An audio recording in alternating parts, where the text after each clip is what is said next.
May iniisip akong paraan ah. Iniisip kong gagawin ngayon eh. Alam ko na. Magdi-DIY tayo ng pabango. Dito sa bahay para mabango yung ating bahay. May napan tayo sa TikTok. Tara, gayahin nyo ako. Ano lang daw ang ingredients natin? Ito. Asin. Alcohol. Siyempre, fabric conditioner. Subukan natin kung mabisa nga ito, kung mabango talaga. Tara, let's go. Samahan nyo ako. Unang step, kuha tayo ng asin. Kuha tayo ng lagayan. Lagay natin yung asin, 3 kutsara. 1, 2, 3. So, 3 asin. 3 kutsarang asin.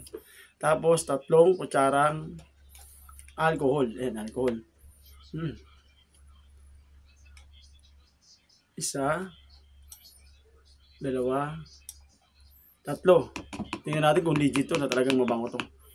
Syempre yung fabric conditioner. Hindi natin uubusin yung isa kalahati na lalagay natin. Kasi napanood natin to sa TikTok.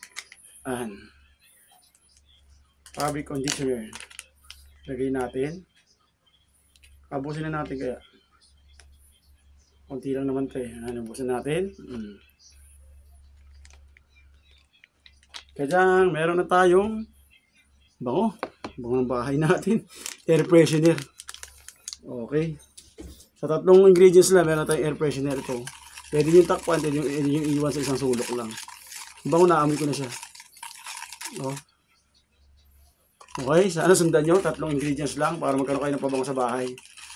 Siyempre, ilalagay natin ito sa sulok para mabango yung bahay natin. Okay? Kung nakapag sa dulo nito, pakipollow ating page. At pakilike na rin, magawa na rin ng comment. Hanggang sa sunod na vlog. Peace out.